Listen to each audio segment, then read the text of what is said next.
Hello, Internet. Hello, Sam, and welcome back to After Campfire.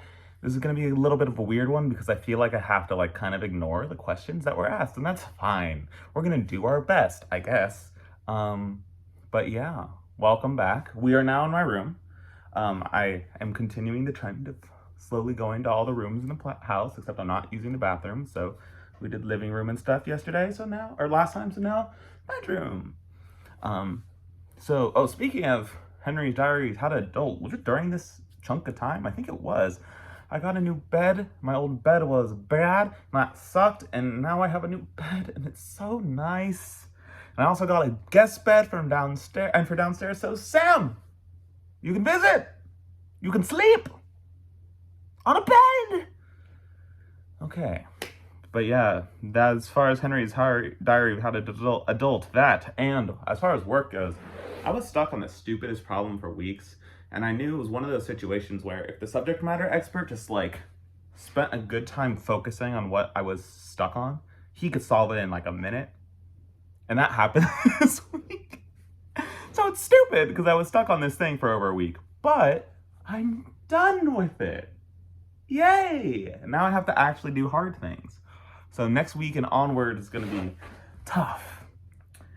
Anyways, my question to Sam was what is some of the worst renamings of things?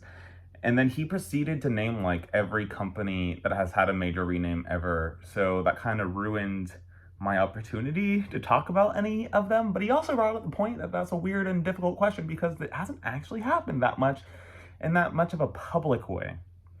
So I decided, hey, we're in my room, there are books. I should talk about some examples of names of things being changed that are horrible.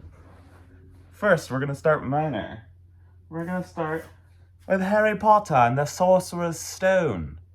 But many may not know that that's not the real name. The name is supposed to be the Philosopher's Stone, which if you know anything about the history of alchemy and the Philosopher's Stone, you would understand that that title makes sense, and the Sorcerer's Stone doesn't. And I can't even remember the reason why it was changed. I think it had something to do the culture in America and the late 90s of being afraid of witchcraft and demon-y kind of thing and alchemy, I guess. So, we can't have that in our story about witchcraft, so they changed the name.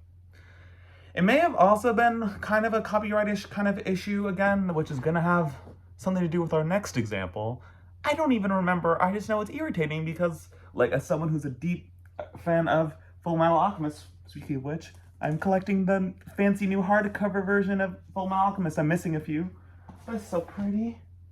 Look at this Mustang. He's so good. I'm glad I didn't pick up Lust because my friend judged me for that being the one that I showed.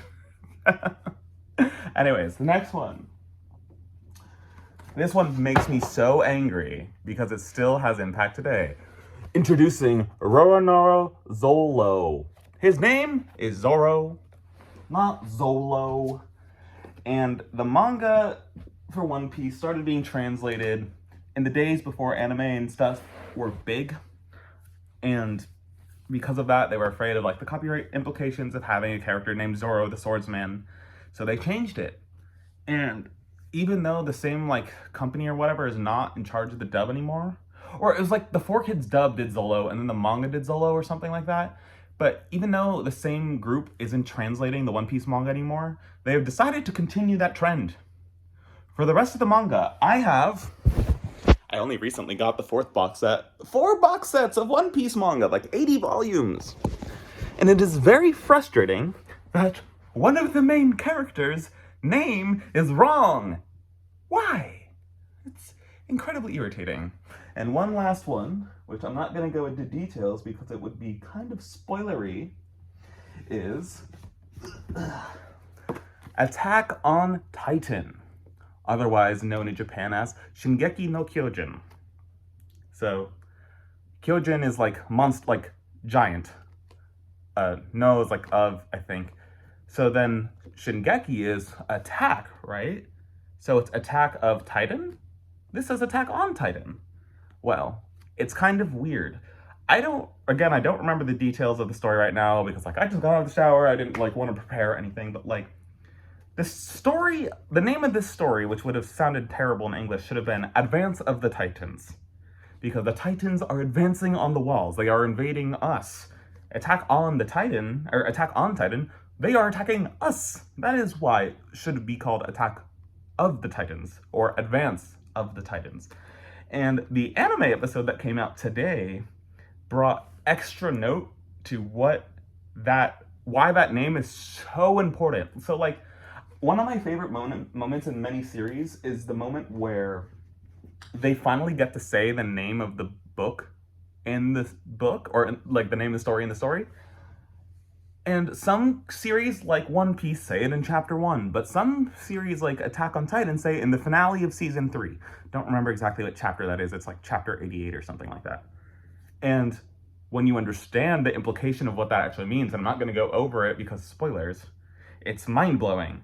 And then today's episode, which is like chapter 121 in like season 4 of part 2 of season 4, or sorry, episode 4 of season 4, part 2 of the anime. Anyways, 120, like 40 episodes later, or chapters later, almost at the end of the series, you really understand what this title means.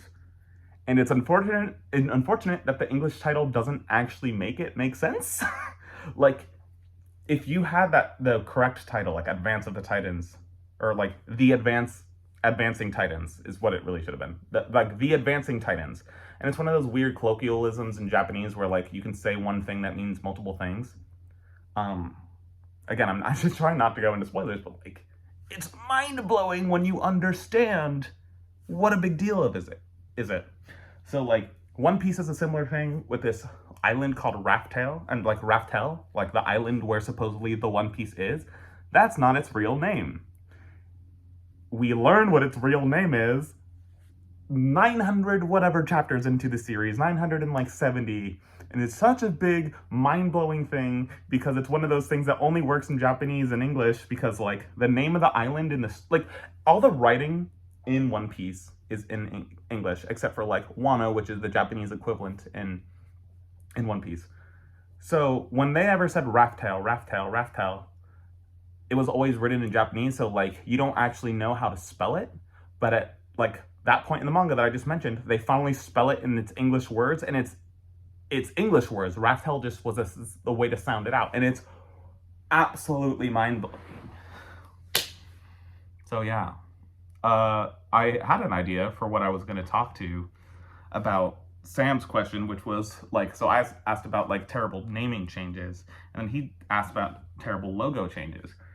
And the frustrating thing about this is that I can't remember any good examples, and I was looking into it a little bit, and I just got a little bit stuck. So I'm going to kind of give an answer, which is YouTube. YouTube decided, once all these other streaming services were coming out. Oh, actually, my answer is whenever the logo drastically changes colors because it ruins the structure of my homepage on my phone. But the answer about YouTube I want to give, and YouTube has been pretty consistent in their logo, I think, at least for the past 5+ years. I don't remember. But when they allowed for a paid subscription for better services, you would have thought they'd call it something like YouTube Plus or YouTube Premium, YouTube subscription. It's called YouTube Premium now, and the reason why is because of how normal and how horrible their original name was. Their original name was YouTube Red. Why Red? I don't know. Someone thought it was a fun idea. I have friends who work at Google, and they have told me about how, like, they were warned not to do this, but they did it anyways because someone in upper management thought it sounded good or was cool, and it's not just like, it's like God, I'm spacing on the Nintendo's online subscription. It's called like just Nintendo Online, or the expansion pass now in addition to Nintendo. Like so companies are so pros to just say like premium, or just like, because it just sounds boring and samey, and everyone has their premium subscription. So YouTube with Red. I don't want to go too much into detail, but there was a certain other website that ripped off the concept of YouTube by calling it RedTube, that served a different kind of content. So now when people kept searching up Red YouTube or something like that, a lot of people got accidentally mixed up and went to the other site, which had very inappropriate content. It ended up taking them like 2 years to finally change this name. And it's just embarrassing that like such an obvious fail was made. Anyways, that's my weird answer. It's not exactly what you asked, but I thought it was a fun story. And I enjoyed getting to talk about some of my stuff. About some stories I love. So to finish this trilogy, hopefully it's a trilogy, you might add on to it, of changes of names and titles or something like that. When I was thinking of name changes and stuff like that, and you like listed all the companies, so I couldn't do that, I was trying to think of different ideas. And one of them I thought about was like, God, like what's something camp has changed? And I couldn't remember any. I don't know if there are any, and you should tell me a story if there is. But Sam, if you could change the name of any activity at camp, what would you change? If you have multiple examples, that's fine, but leave some for me this time. Goodbye.